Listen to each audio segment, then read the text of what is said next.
Podcast for podcasters by podcasters. Podcasting Smarter is the official podcast from Podbean, featuring podcasting interviews, best practices, and helpful tips. We're here to give you the tools, resources, product updates, and news to help you get started podcasting and keep your podcast growing.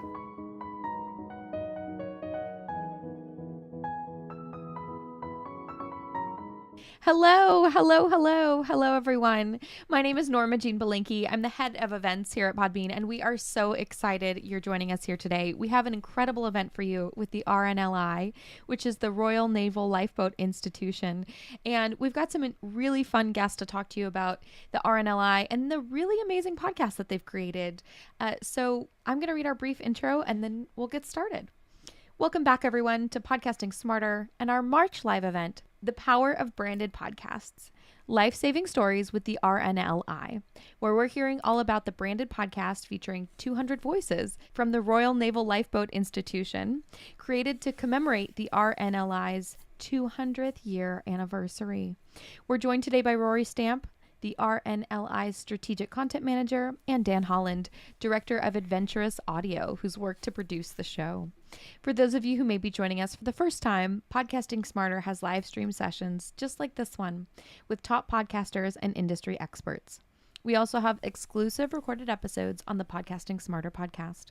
This is just one of our live events, and we've got some really fun opportunities for you to join our community. We just had the Podbean AI event on March 7th, and we've got heaps more coming up in April, so stay tuned.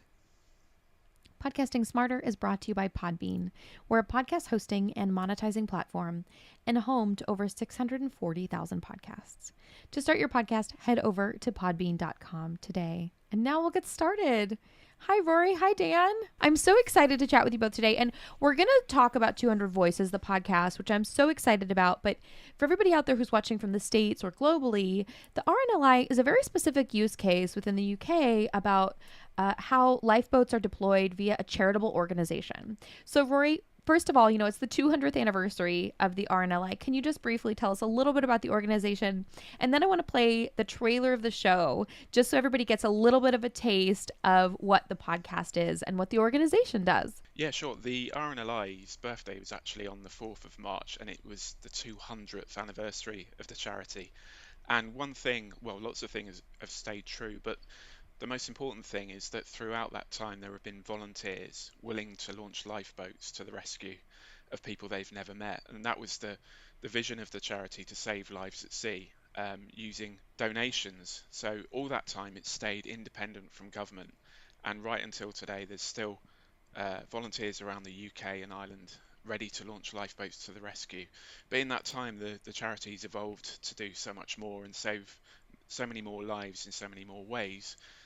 There's now lifeguarded beaches around the UK and Channel Islands, thanks to the RNLI's lifeguard service. And there's water safety advice as well, which prevents people from getting into danger. And there's even international work as well, where the RNLI's safety work and expertise is used overseas to prevent drowning.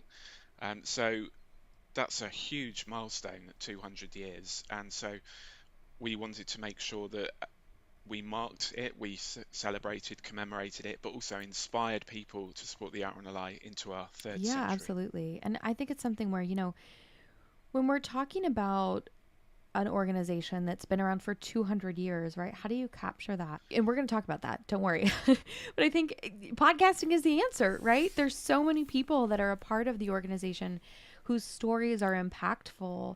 And for everybody out there listening, right, when Rory's talking about, lifeboat and the volunteers in the UK, this almost takes the place of like the US Coast Guard in the US. So it's quite a large organization. You have royal patronage. It's been around 200 years. It's kind of a big deal in the UK. And this is just such a beautiful way to commemorate the anniversary and to really highlight a lot of the voices that have become part of the RNLI in the history and success of the organization. So we're going to play the trailer now because you guys have a beautiful trailer of the show. And then Dan, Roy, we're going to talk about how the show was made, the concept, all the nuts and bolts of it. We've also got another clip to share, but I want to give everybody a little bit of a taste of the show and what the organization does, because it's like action packed. So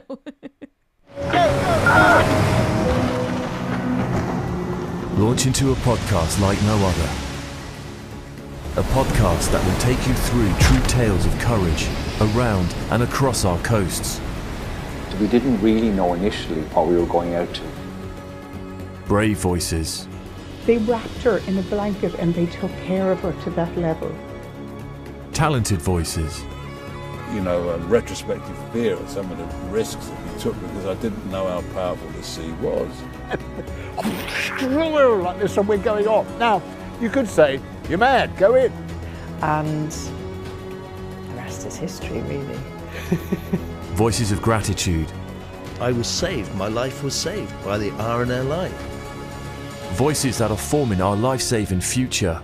To save lives, to save everyone, you've got to reach everyone. Voices of pride. I grew a sense of pride with the lifeboats, and that kind of went hand in hand with my sexuality. Voices from distant shores. Whose vision is to become a lifeguard, saving lives. And familiar waters. Their kids come in a week later with a box of celebrations to say, thanks for saving the life of my dad. Voices of admiration. It always helps you refocus and think about what's really important in your own life. Kind voices. I'm almost just overwhelmed by the decency and the courage of these people. Voices of determination. I had laser eye surgery to join. It was the best thing I ever did. Spanning 2 centuries of life-saving and counting. The first view of the ship, and it was dusk, it's snowing, the seas were 15 metres high. A new voice every day for 200 days. This is RNLI 200 Voices, sharing how the charity's lifesavers have made a difference for 200 years and counting.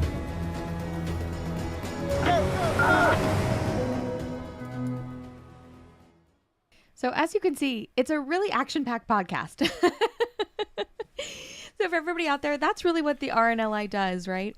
It's lifeboats, it's saving people from the coast, going out to, boats that are in trouble, right? In the ocean, in the North Sea, in, parts of the UK that have really treacherous conditions. It's training lifeguards, like you mentioned, Rory. There's so many services the RNLI does, and telling these stories has just been such a commemorative way to showcase the brand and showcase the work that the RNLI does as well. So that's just a little bit of a taste of the podcast, and of course we've got the link here in the description of today's event. So if you don't want to check it out, of course you do. The link is here for you as well.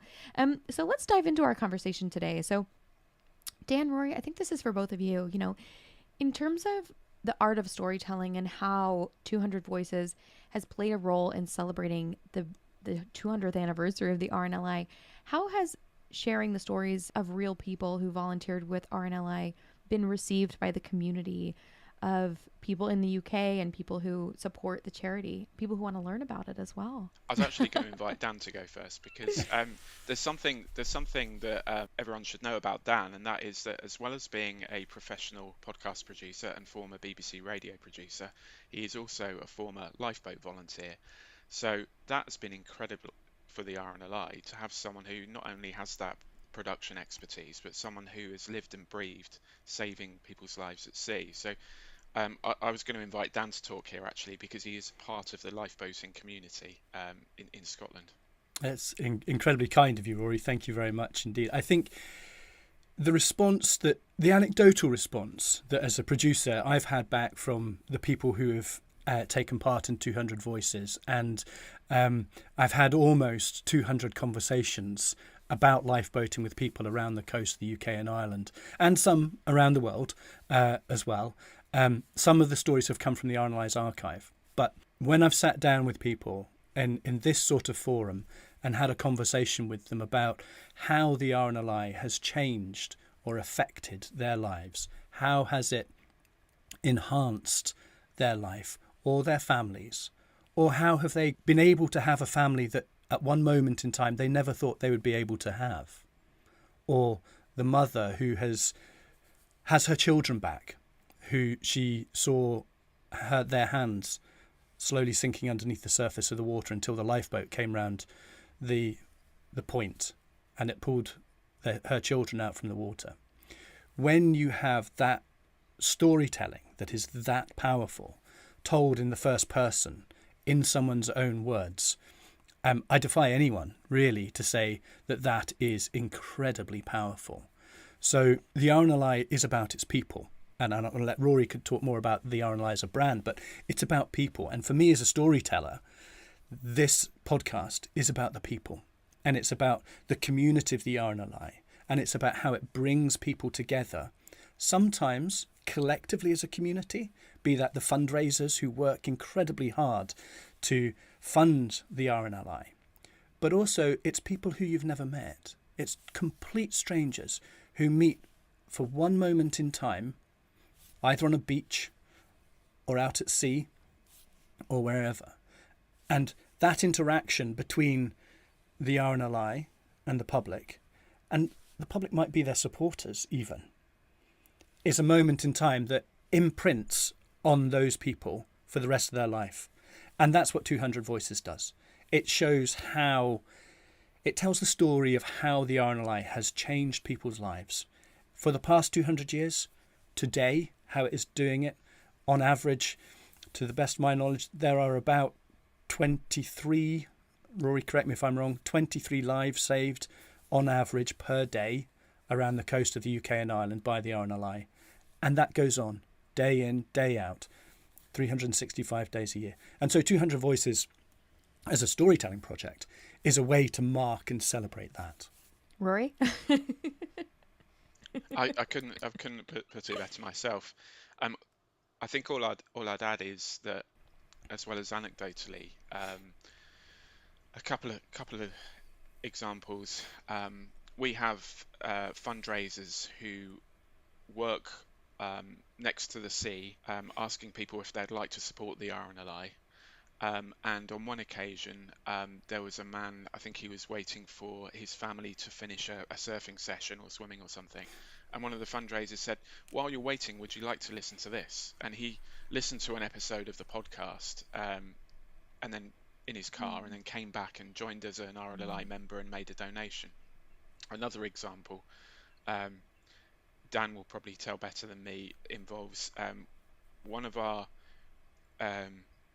crew members at a northeast of England based station. He asked his crew to listen to the podcast, didn't he, Dan? Because of a specific episode. Did you want to expand on that? Yeah, this one of the earlier episodes of 200 Voices is with a lady, Niamh Fitzpatrick. Niamh's sister, Dara Fitzpatrick, was the captain of Irish Coast Guard helicopter 116, which crashed into the sea off the coast of Ireland. All the crew were killed. The RNLI recovered Dara's body and were able to return it to the family. And if you listen to Niamh Fitzpatrick's episode, she talks so beautifully about what that meant to her and her family. It's a remarkable listen. It is an incredible example of humanity and compassion and care and love. But then fast forward towards the end of that was one of the earliest episodes we recorded. Fast forward towards the end of the project, as we are around early March time and the RNLI have celebrated their bicentenary. One of the last episodes I recorded was with the gentleman Rory refers to, Mike Picknett, if people want to go and look that up in there. Mike had heard this story, and of course an awful lot of what the RNLI does and celebrates, or what people celebrate about the RNLI, is that the successes of recovering people, returning to their families, bringing people back alive. But in this case, that wasn't possible. And it should be recognised that sometimes that is the outcome of the rescues. But Mike said to all of his volunteers, go and listen to this. Because when we go to sea, if we don't have the positive outcome, this still makes an impact. What we do still has an impact on people back on shore, family members and friends. And for me as a storyteller, that's when this podcast has really come alive, because there are 200 standalone amazing stories. But when the podcast itself is starting to affect change elsewhere and get other people to think about, well, how could I apply what I heard from someone else to what I do or everything else? that's to me when it adds another layer of, it's another dimension to this incredible storytelling. Yeah, absolutely. Absolutely. And, when we're talking about telling the stories behind a brand, the humanity that comes forward, especially because the RNLI as a charitable organization is so purpose driven, right? It's a life-saving organization, literally. Right? So it's something where when you're talking about those kind of stories of the people that make up the RNLI, and when you're talking about sharing the story of the brand, podcasting makes so much sense, right? You're going to hear the emotion in someone's voice. Obviously, and then next we're going to talk about how the show's made, but you're going to hear like sound effects, right? and just a little bit of that atmosphere of like what's going on and the when and the how. And you're not just reading something, it really kind of jumps off at you and into that auditory way of that immersive experience that only audio can provide. So I think that that's a really important aspect as well. And the great thing about a podcast is that it's so shareable, right? And like you've mentioned, it's creating change within the organization. So from episode 1 to episode 200, you already have that change and it's showing up, and you're able to see it and see the impact of the podcast within the organization. And I mean, it's such a really beautiful way to commemorate the anniversary. And I think just sharing 200 different voices, because it's such a large organization and there's so many things that you do. And like you mentioned, not every story has a happy ending. You hope that it does, but sometimes it doesn't. But just to share that, that purpose of it is translatable. And I think that also furthers the mission of the organization as well. And now I want to talk a little bit about how the show's made and how guests are selected for the episodes, right? And this is kind of what you were speaking to, Dan. Obviously, you have Adventurous Audio and you're a former BBC producer. So it's something where, you have that audio expertise, which is fantastic. So in terms of how the show's made, Rory, I'd love if you speak a little bit about the seed of it and how that grew and how you guys decided on having a branded podcast. And then Dan, I'd love to hear you speak about, what it's like when you're out there interviewing people who've put their lives on the line or who've been saved by the RNLI. And, what that experience has been like to capture their stories and to share them with, obviously the world and the UK and the RNLI community. So, Rory, can you start us off just talking about the origin of how the podcast got started? Yeah, sure. Well, with the 200th on the horizon, I guess we knew it on our established content channels the kind of thing that we would do. We've got a print magazine. We knew there would be a kind of special edition. We knew what our email marketing would be looking like. We knew the kind of thing that would do well on the social media platforms. But we were relatively new to podcasting. We had kind of dipped our toe in the water a little bit, and we spoke about, well, there should be a podcast, but how do we use podcasting to do justice to 200 years? And initially it was, do we do a one-off kind of history podcast? And it was like, well, where do we even begin? What milestones do we include? Won't Radio 4 on the BBC be doing something like that anyway?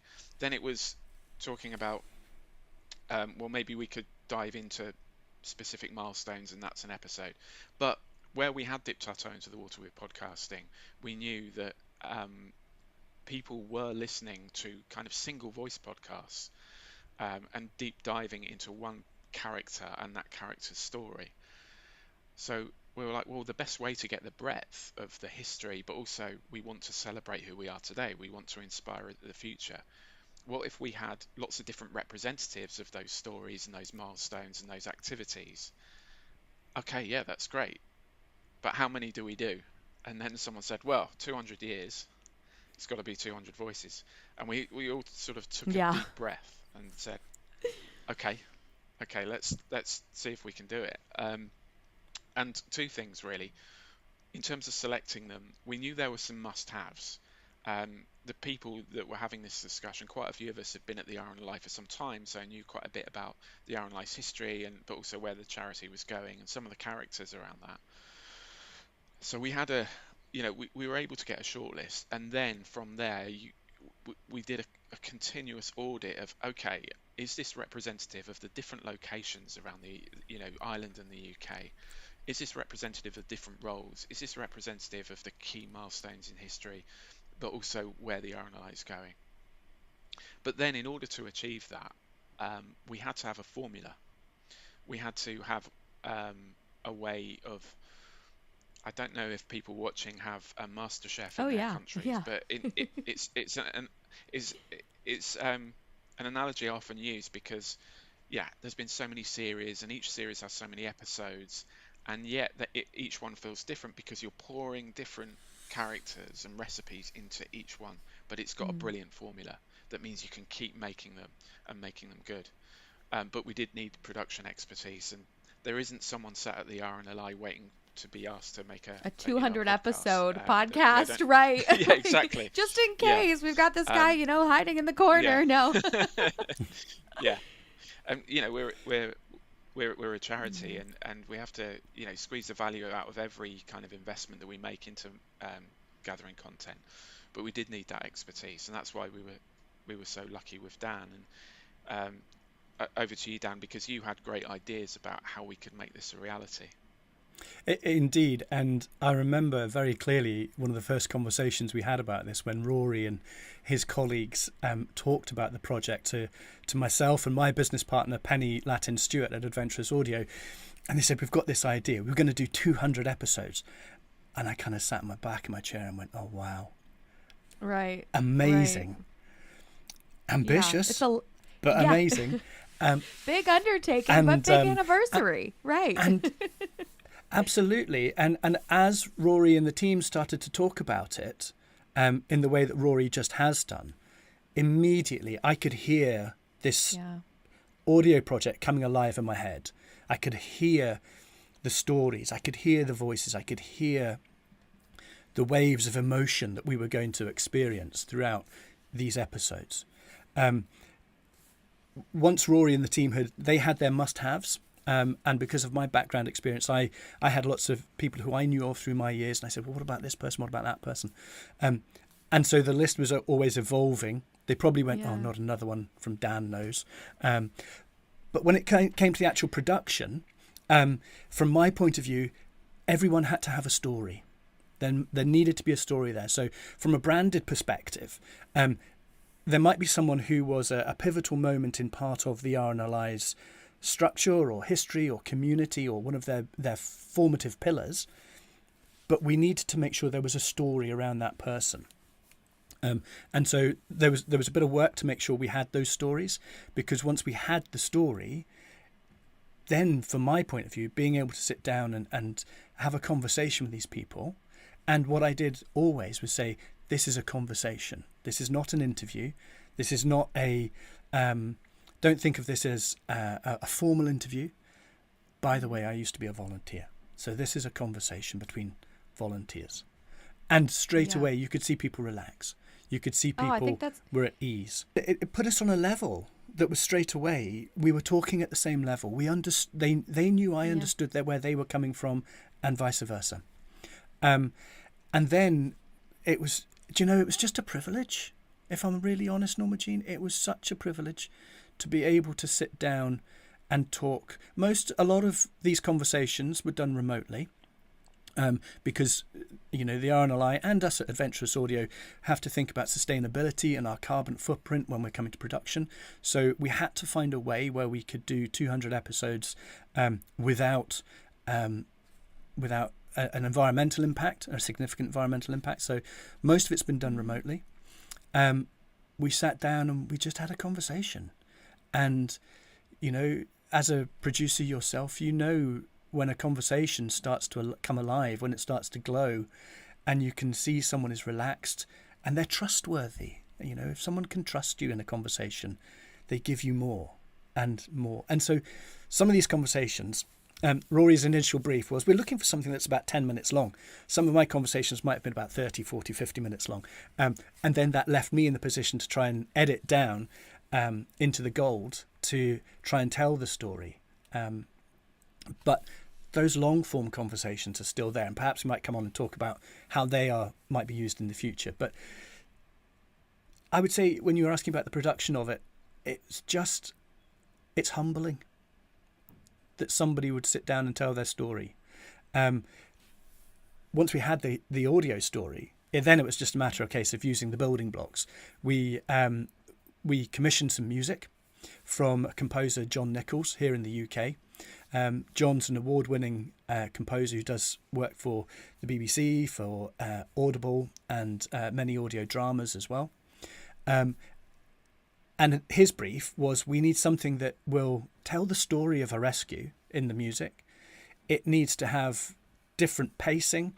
It needs to give us, from a production point of view, some bridge points, in points, out points that we can use in a variety of different situations, and shift the tone and the emotion of the story too. So that was quite a challenge, to give one piece of music to work for 200 episodes, 200 different stories. But he smashed that brief, absolutely. And so we have a really powerful piece of music that sits with each story. We've got the story themselves.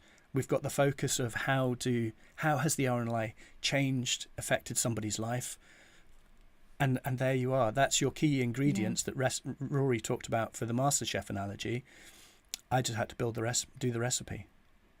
Yeah, absolutely. And, you know, I want to come back to that kind of formula, Rory, that you had mentioned earlier. I definitely want to come back to that. But Dan, also with Adventurous Audio, it's kind of, you know, the perfect Venn diagram, right, of your, personal purpose, right, of volunteering with the RNLI versus like your experience as an independent audio producer and, you know, former BBC producer.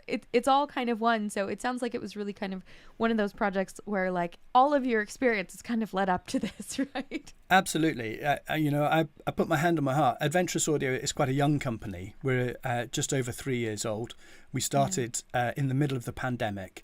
I think, to go back a little bit, for the RNLI to trust a young company with their brand to do a branded podcast is a huge privilege. Clearly, we've got a bit of history, and hopefully Adventurous Audio come with the pedigree. But for the, I think it's a great honour to our sort of reputation that the RNLI, an internationally recognised brand, should entrust themselves to us, Adventurous Audio, a small. We're just two people. Hopefully we punch a little bit above our weight. A small company who were just starting out. And yes, you're absolutely right. For me personally, this was like everything coming together. I have been knocking on people's door at the RNLI for many, many years saying, we need to do audio, we need to do audio, we need to do audio. And then it was a chance email really to Rory out of the blue that kind of said, hi Rory, I'm Dan. I think our paths have crossed in the past. Are you doing anything about audio? And he said, actually, we are. Let's have a chat. So absolutely. Right place, right time, right background. Very, very fortunate. Yeah, and I think, in comparison to the other work that you do, like, you're not necessarily volunteering for all of your other clients' organizations, right? Like every client that you bring on, it's not like, oh, I volunteered there. Well, absolutely. But what is really, really important for us at Adventurous Audio is, who are we talking to? We do quite a few different branded podcasts. Right. And who do you want to talk to? That's always our very first question. And I remember asking that to Rory too. Who do you want to speak to? And he said, everyone. And that's what everyone says. But it's like, no, who do you really want to speak to? Who is your audience? What's the message you want to get across? And that's what we do at Adventurous Audio. We help people, individuals in some cases, but also brands, translate their key messaging, their story, into that wider public domain. Just like many other podcast or audio production companies, and branded podcasts. It's taking that nugget of the story and saying, well, how can we translate this? How can we develop it, but keep it relevant and keep it key to what your message is? And I hope that's what we've done with 200 Voices. No, absolutely. And I mean, yes. And I mean, Rory, I absolutely agree with what Dan said. When you first start a podcast, who do you want to talk to? Everyone, all the time, tomorrow, yesterday.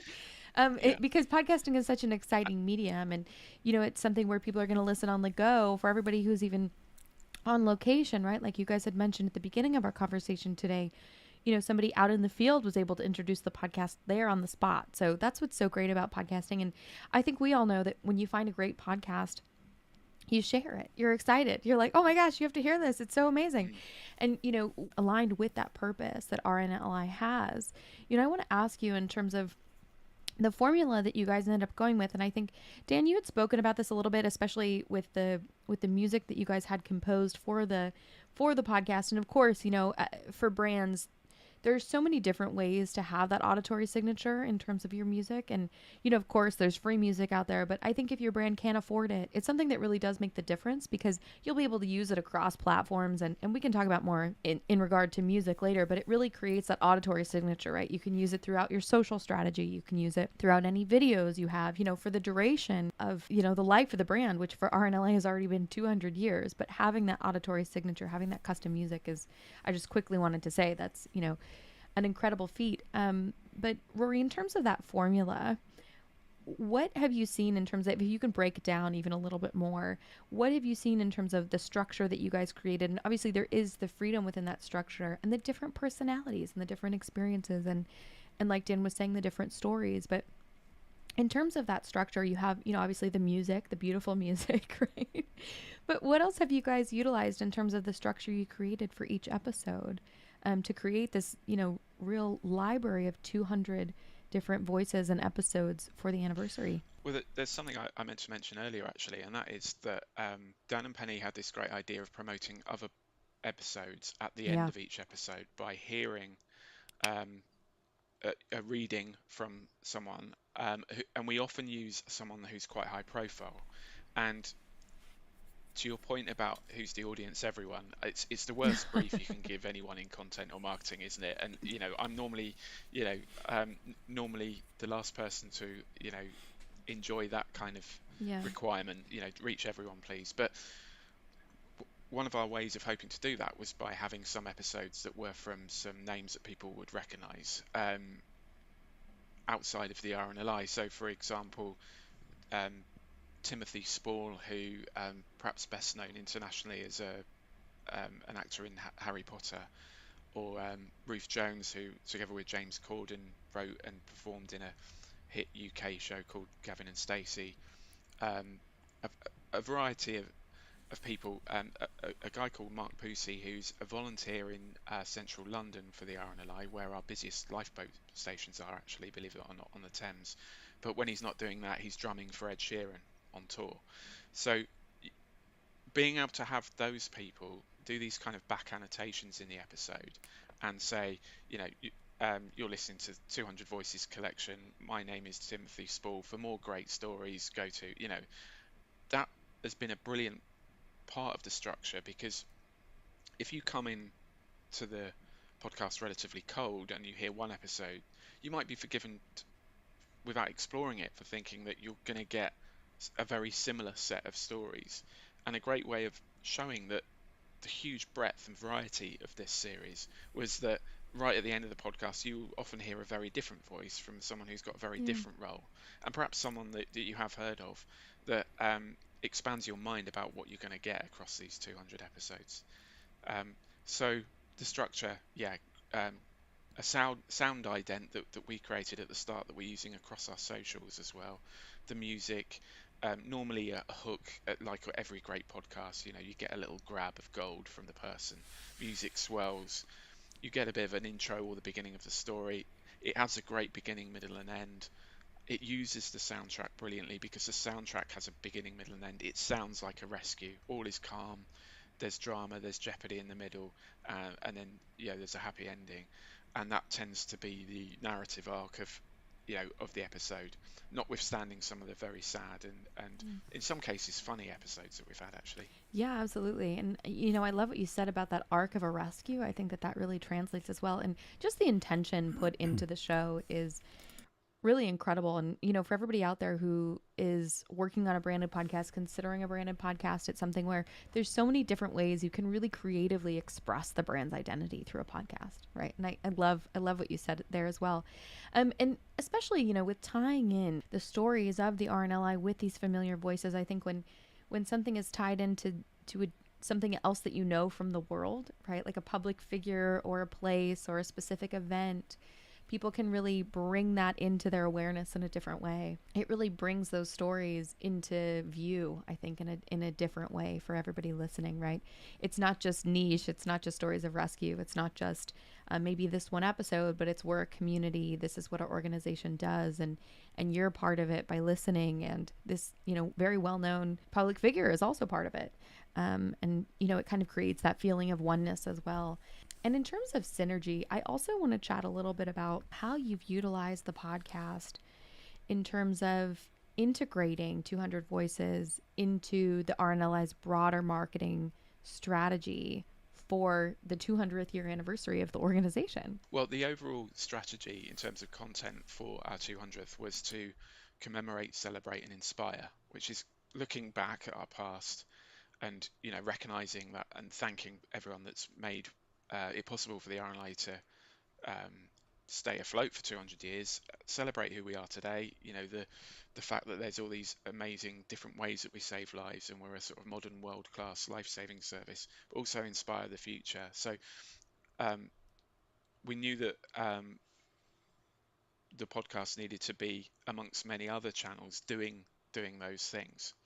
And in terms of how it fits into the sort of ecosystem, if you like, of that strategy, as well as the streaming sites and, you know, the brilliant distribution that Podbean provides, the embedded player has actually been really important, because within that kind of strategy, we've made sure there's a heavy web presence for this podcast. Every episode has a web page, and there's a landing page for 200 Voices, rnli.org/200 Voices, that has a list, a search function, featured episodes, the latest episodes. You click in, you go to a page, it gives you that embedded player so you can listen to it however you want, and we can keep tracking those listens. But also you get an image and you get some copy, you get the description, and we link around our website. So there's ways to link to those episodes. So our email that goes to all our opted-in supporters now and then will link to an individual episode. Some of our social media, you know, will link to those. Sometimes they'll encourage people to listen on their chosen platform. Other times it will point to the website, because there'll be something on that site that adds value. For example, with one of our later episodes was about the colorization of some images from our archives, some very old photos. And to really bring that to life, it helped as you listened to the podcast to be able to see those. So having that web page was really important. So yeah, a kind of content hub, if you like, within that overall strategy has been really, really important. But also there's been the opportunity to do retrospective things. So we've been able to go back and look at episodes that, in the greater scheme of things, link together. For just to give you one example, in 1981 there was a tragedy in which a whole lifeboat crew was lost, going to the aid of a cargo vessel off the coast of Cornwall, and there were several episodes that mentioned that, inevitably, because it's a hugely tragic event in the RNLI's history, but also a story of hope, because we spoke, for example, to the widow of one of the crew, who since then has fundraised a whole life and represented the RNLI at the Queen's funeral. And so going back and linking those episodes together, you know, through the website's been really important. And hopefully a really important experience for people. But also going forwards, you know, International Women's Day, we've been able to create playlists for days like that, where we've, you know, been able to pick out those episodes of our women in search and rescue, our women who have been involved in engineering our amazing lifeboats and helping the RNLI take huge leaps forward in innovation and sustainability. So yeah, I hope that answers your question. There's a myriad of ways, absolutely. Really. I mean, you guys are hosted with Podbean, of course. That's why we're having this conversation today. But also, I love our embeddable player. I can nerd out about that like all day, every day. We could do a full hour just on the embeddable player. I love it. You know, and I think it's something, like you were saying, it really allows, I mean, you know, you guys were very ambitious in having a specific website that you guys host for webpage for every single episode. You can embed that episode, have photos, have the, you know, more of the story, have follow-up, all of that. And with our embeddable player, you can also create customized playlists, right? So you're going to tag, you know, women in search and rescue, and then you can create those customized playlists via the embeddable player. So that makes a lot of sense as well. And I want to talk next in terms of how you guys have utilized the podcast. So you had mentioned, you know, how the podcast works within your overall marketing and, you know, the strategy around the 200-year anniversary. But in terms of the insights you guys have gotten in relation to the other marketing channels that you have, can you tell us a little bit about how the podcast complements your digital strategy, your newsletter, social media, and, you know, even the magazine you put out, that kind of thing as well? Well, I think the magazine's a great example because, well, two things. One is efficiency. So one of the great things I think about doing a podcast is you can transcribe it and use it in a print interview. And that's what we've done, both as a teaser for the podcast, but also as a, you know, in some cases working also as a standalone article. Also, we videoed a lot of our podcasts, so not all of them, because I think for most people, when you don't have a camera trained on them, they talk. I don't know if you agree, Dan, but they talk to you in a very different way. That, you know, Agreed, if someone yeah. hasn't got a lens on them, if you're just, you know, leaving something rolling and having a chat with them, you get something really quite different. But we did speak, especially the high profile people, we did speak to people who were really comfortable in front of the camera. And that meant that, again, in terms of content efficiencies, you are getting social media content that can work standalone or can, again, act as a teaser for the podcast. And yeah, I think those efficiencies are, as a charity, again, I keep saying it, but they're so important that if you are going to invest in something, you know, making sure that you're squeezing the value out of that time that you spend. The reason I refer to, you know, the camera examples is because Dan did very much the overwhelming large amount of work when it comes to interviews, but there were some where people wanted to be interviewed in person, or actually they were local to where the RNLI support centre is based on the south coast of England, so it made sense actually to interview them. But also, again, just going back to that idea of marketing to everyone, a lot of these people have social followings in their own right, so part of that kind of digital promotion for the podcast has come in the form of people with an influential presence on social media being able to point back to it. You know, we've made sure for every episode we got a photograph and we gave it an orange wash and a treatment that gave it a consistent look and feel, and sized it appropriately for social and web.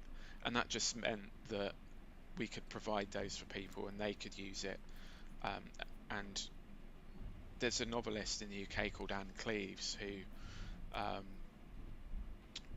her husband was rescued by the RNLI, and she, if you look at our Podbean stats, there's this big spike when she did her episode because she's got a huge following on Twitter, and she referred to the podcast, you know, and suddenly it's introducing people to the whole collection. They listen to hers, and then you get a nice healthy bump afterwards. Yeah, absolutely. And it's not just that one episode. You know, obviously you're going to see the spike, but it overall, you know, that rising tide is going to lift all of the boats, right?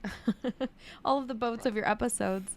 Next, I want to talk a little bit about episodes. So in terms of the episodes, we're going to play a clip from one of the episodes. But Rory, can you tell us a little bit of an intro? And then, you know, I'd love to kind of hear from both of you about some of this. I mean, obviously it's like, you know, picking your favorite, but I'd love to hear from both of you about maybe some standout episodes that you really loved. So tell us a little bit about the clip we're about to watch. Sure. Well, this is a standout episode for me because it makes me laugh. And I know the character who features here. He's called Jojo Mains.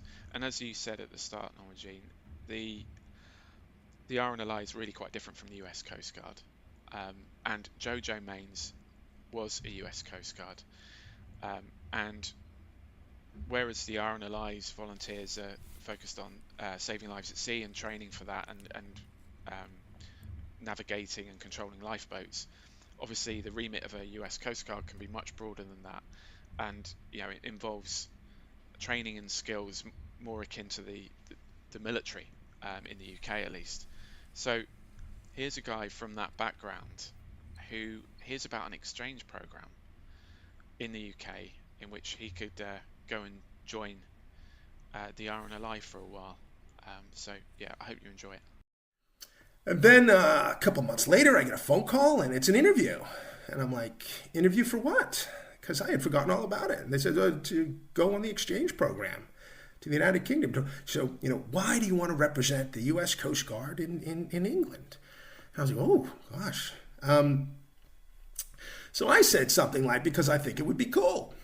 And I let that uncomfortable silence go on a while. And, well, is there anything else? And again, well, yeah, I believe I have the training, background, and experience to best identify those life-saving skills that can cross-pollinate between our two life-saving organizations in an effective manner.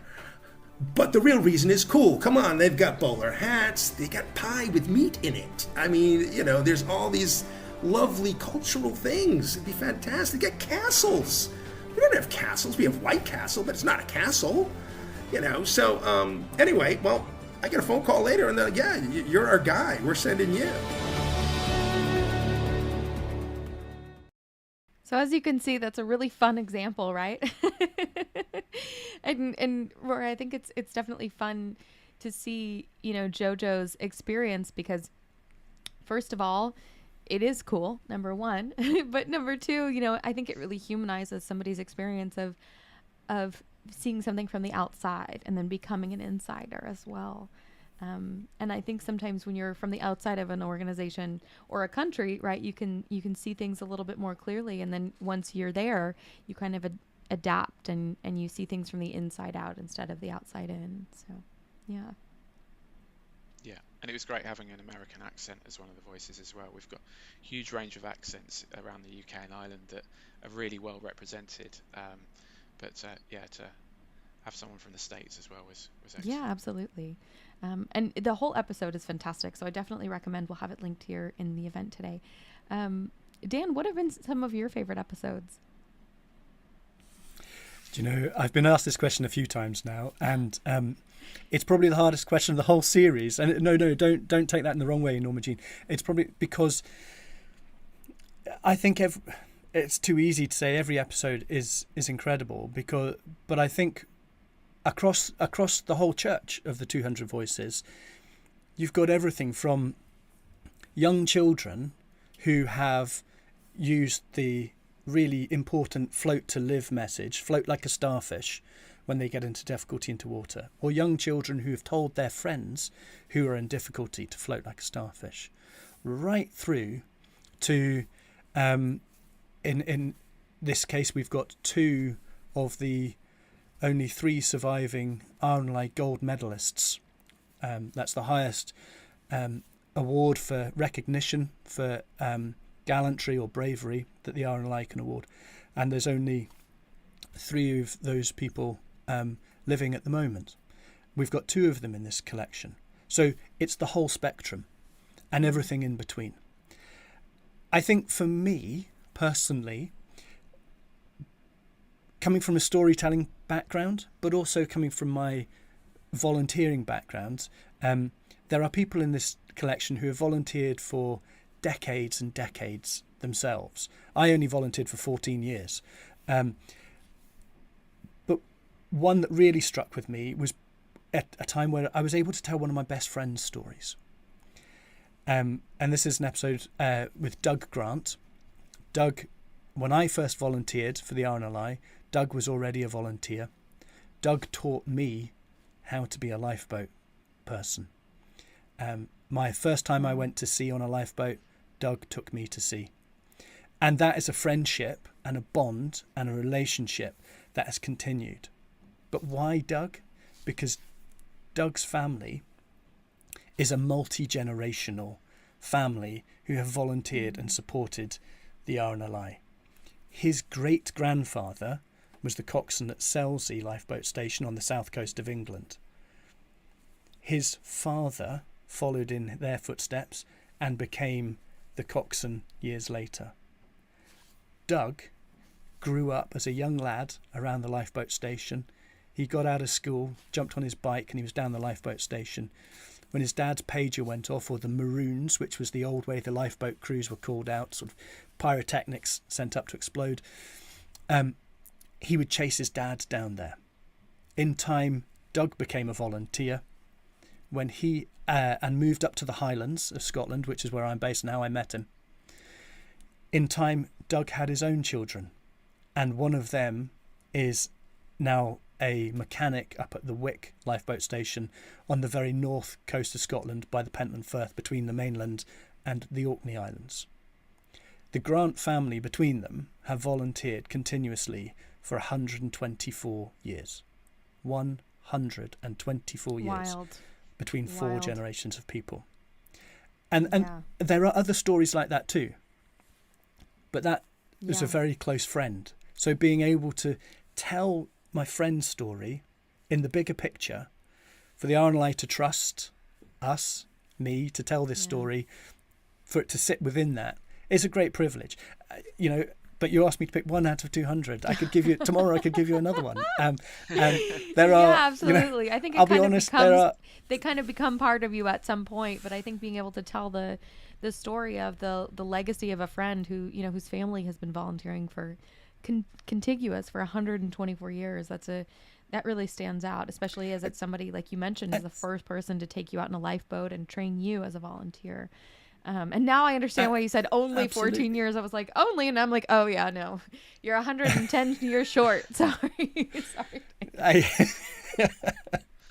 But no, absolutely. Honestly, I could give you 200 examples of my favorites. It's being able to tell this story as part of the RNLI's brand with the personal connection to this,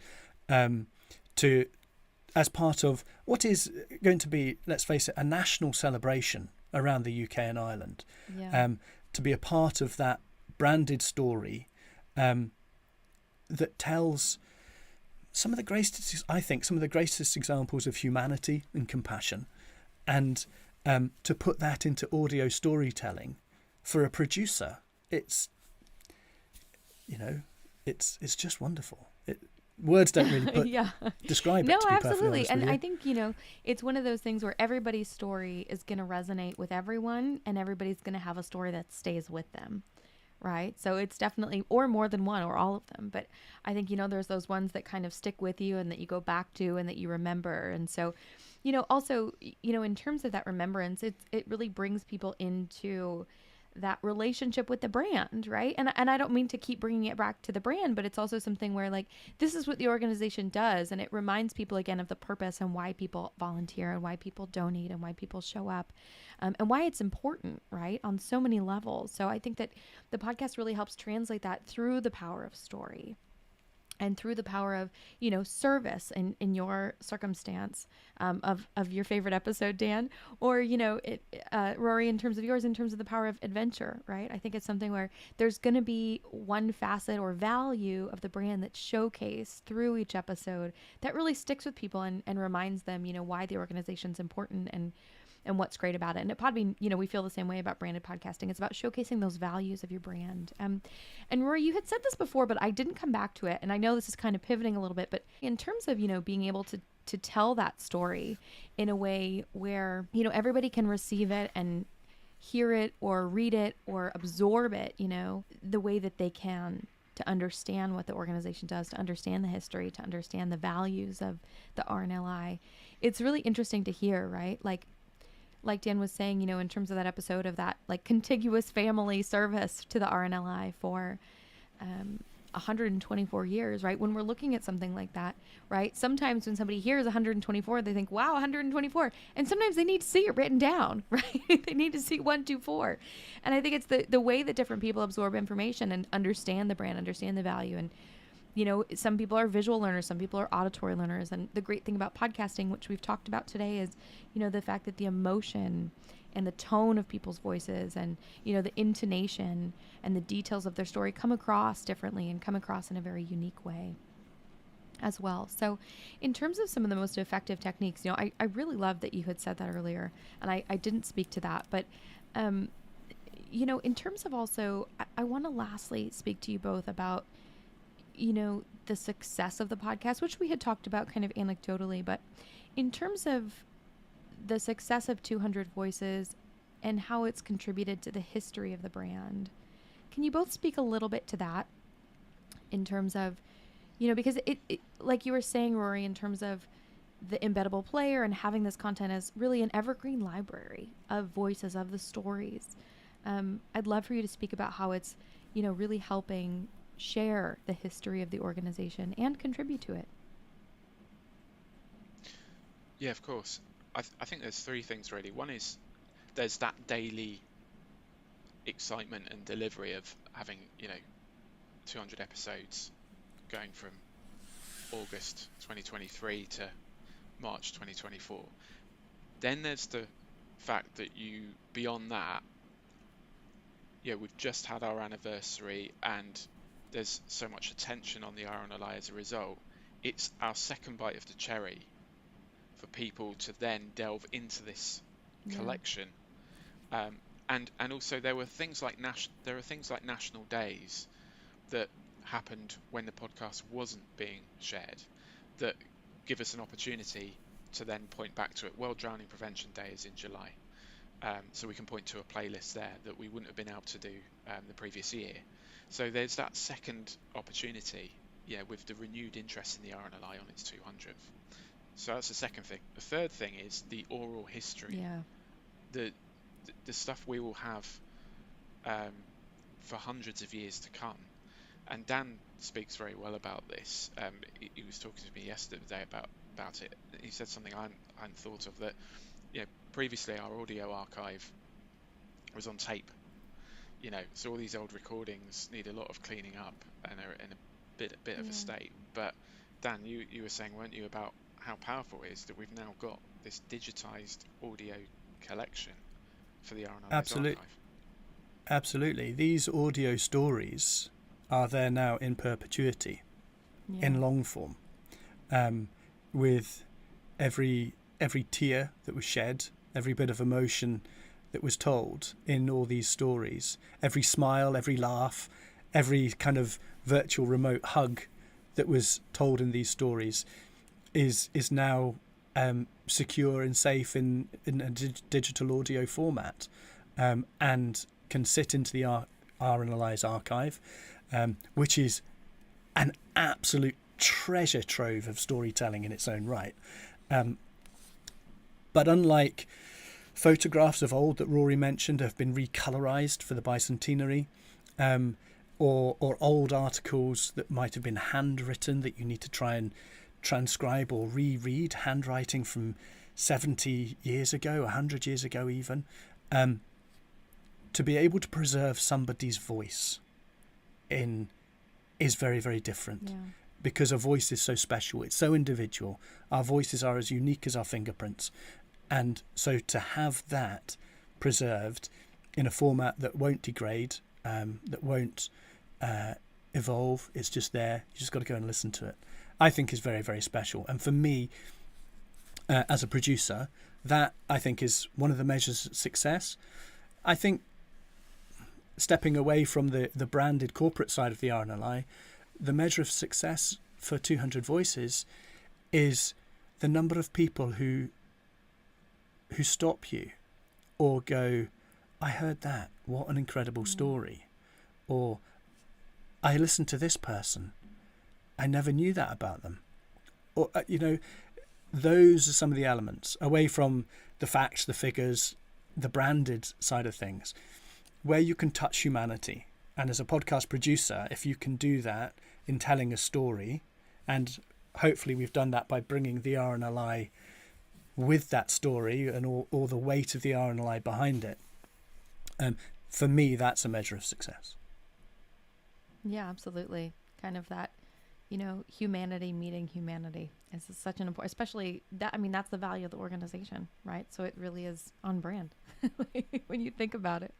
Yeah, well, it's just been such a pleasure to speak to you both today. So I'm going to read our brief outro and then we'll wrap up. So thank you everyone for joining us at Podcasting Smarter for this very special March live event, The Power of Branded Podcasts, Lifesaving Stories with the RNLI, where we've heard all about the branded podcast featuring 200 voices from the Royal Naval Lifeboat Institution, created to commemorate the RNLI's 200th year anniversary.